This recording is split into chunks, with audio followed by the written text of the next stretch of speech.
Sometimes one fight is all it takes to settle a score, punches are thrown, blood is spilled, and by the final bell, the animosity fades. But that's not always how it ends. In some cases, the bad blood runs deeper, and the rivalry only intensifies. With that in mind, here are 10 grudge matches that failed to resolve the feud, ranked in no particular order. At number 10, we have Jon Jones versus Daniel Cormier, a rivalry that stands as one of the most intense in MMA history. Are you still there? You're the scum of the earth. These people cheer for me and they don't even like me. They just hate Jon Jones. Their first fight ended on a bitter note, with Jones taunting Cormier and celebrating prematurely, adding fuel to their already heated rivalry. I do not like DC, and this is why I'm being this way. I really hope he's somewhere crying. However, their second fight, which should have provided a proper conclusion, was overshadowed by Jones failing a drug test. Jon Jones tested positive for turinabol. Once again, this guy has made a mockery of the sport. At this point, with all the heartache, disappointment, and fury, it seems their rivalry may never be fully resolved. He did some stuff to my career that never let me settle, because now I don't know. I can know through the fights that, yeah, man, maybe this dude was just better than me. But I also know that if you're not doing the things that aren't boosting you, can you really work to the level that I'm working? Number 9, Ronda Rousey versus Miesha Tate 2. In some cases, sore winners can be just as bad as sore losers. For Ronda Rousey, her inability to handle defeat was compounded by her reputation as a terrible winner. Miesha Tate, her old rival, couldn't secure a win over Ronda in the Strikeforce promotion. By the time their rematch in the UFC rolled around, their relationship had deteriorated, especially after their time spent as coaches on The Ultimate Fighter. The tension between them was palpable, setting the stage for a heated and bitter showdown. As expected, Ronda's armbar mastery was too much for Miesha Tate, leading to a third-round submission victory. However, when it was time to shake hands, Ronda refused, ignoring Miesha's attempts to bury the hatchet. She went to shake Ronda's hand and Ronda walked away from her. Sure, this was the kind of heel move many expected from Ronda, but in hindsight, it doesn't cast her in the best light as a competitor. She really needs to make up a few things that she's done before I will shake her hand. Number 8, TJD LaShaw versus Cody Garbrandt. These old teammates were thick as thieves once upon a time, but like the majority of Team Alpha male members, TJ Dillashaw's exit from the Sacramento gym left any past relationships he might have had in a very tense place. The most exciting prospect to emerge from that gym, Cody. Garbrandt eventually went on to win UFC gold for the team and for Dillashaw. This made Cody his prime target, so when the two eventually met at UFC 217, the stage was set for one of the best grudge matches of the year. You left Colorado, you're on California, you're like a prostitute on the corner bouncing around from the gyms. We're gonna find out. Saturday, you're gonna find out. You can talk all you want, show your insecurity, show who you really are. We're gonna get out there, I'm gonna have a smile on my face. Your own I'm locker. gonna break your ass. This just as good as advertised, and both men had their moments, but in the end it was TJ's durability and sniper-like precision that got him to finish as soon as the referee pulled him away. However, he immediately jumped into Cody's face, roaring at him in celebration, clearly venting after all those months of build-up. As you might expect, the UFC jumped on this lack of resolution and booked a rematch, and things were just as heated as ever coming into round 2. Make him go face down, ass up once again. That's fine, you had to get help to your corner on the first round, so hey. You can make an excuse because you're little back. But I'm here. Maybe if Uriah wasn't holding on to your coattails so bad, you wouldn't have broke your back. Run it back. Once again, De La Shaw got his hand raised, but don't expect to see these two hanging out anytime soon. Number 7, Michael Bisping vs. Luke Rockhold 2. Michael Bisping and Luke Rockhold had very little common ground between them. During the years they spent as rivals within the middleweight division. Look at you, you're pathetic. This Bing came up short by quite a lot the first time around, as Rockhold dominated him in every facet of the fight, knocking him down before submitting him with relative ease. But when the chance came for the count to take his revenge, he took it in the most embarrassing fashion. Knock that look up your face, pal. Believe you me.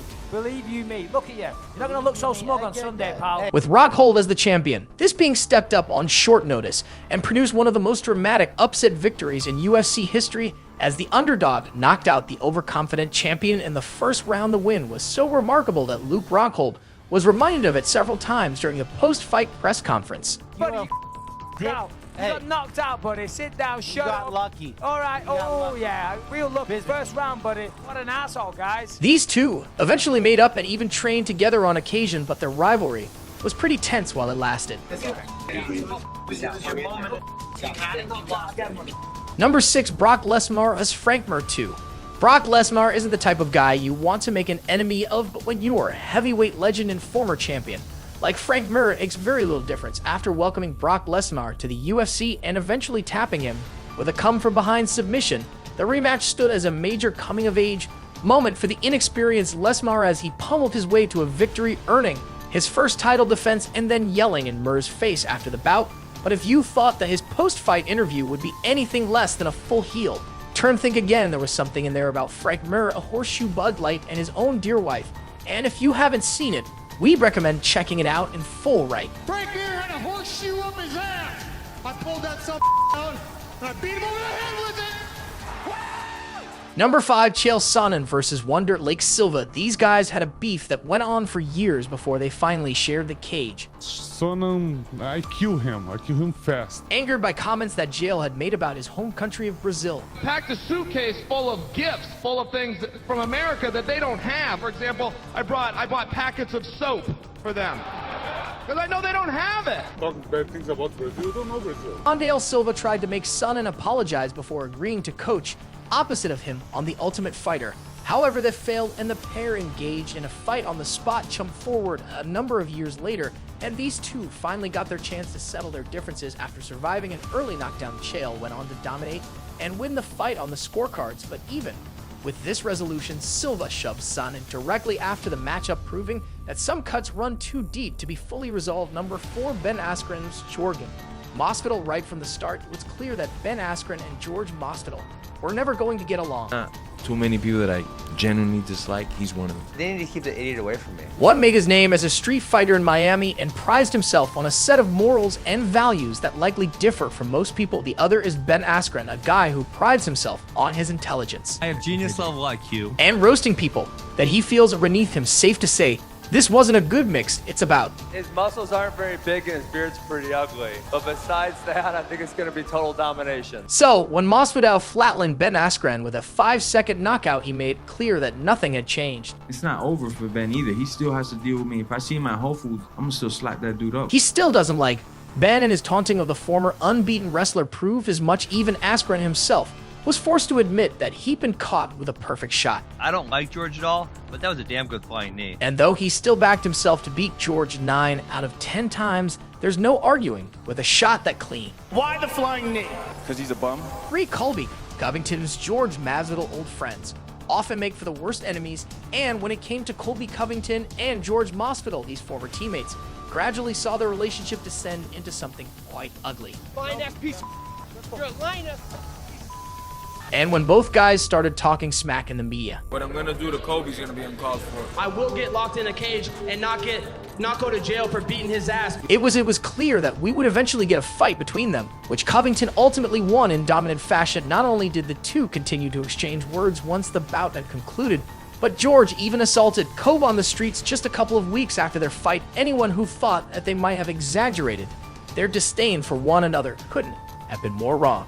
Anybody doesn't think that one of these two might do something today, you're out of your mind. This is real. Number 2, Dustin Poirier versus Conor McGregor 3. The long-awaited rematch between Dustin Poirier and Conor McGregor was an incredibly peaceful number 2 matchup that sat between two insanely fiery affairs. Their third fight, in particular, saw Conor massively turn up the heat.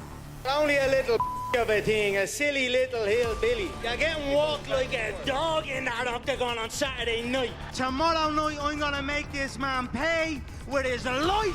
And by the time they reached the cage, these two were very clearly ready to kill. Unfortunately, a horrific injury to McGregor's left leg left us without a proper conclusion to the trilogy, and given the final scene we got during Conor McGregor's post-fight interview, it's a very clear indicator that these two are still nowhere near through with one another. This guy's a dirtbag, man. This is not over. If we have to take this outside with him, it's all outside. Yeah, now, Dustin, you can celebrate that illegitimate win all you want, but you've done nothing in there. Number 1, Keiko Nurmagomedov versus Conor McGregor. This rivalry stands as the most intense and unresolved on our list.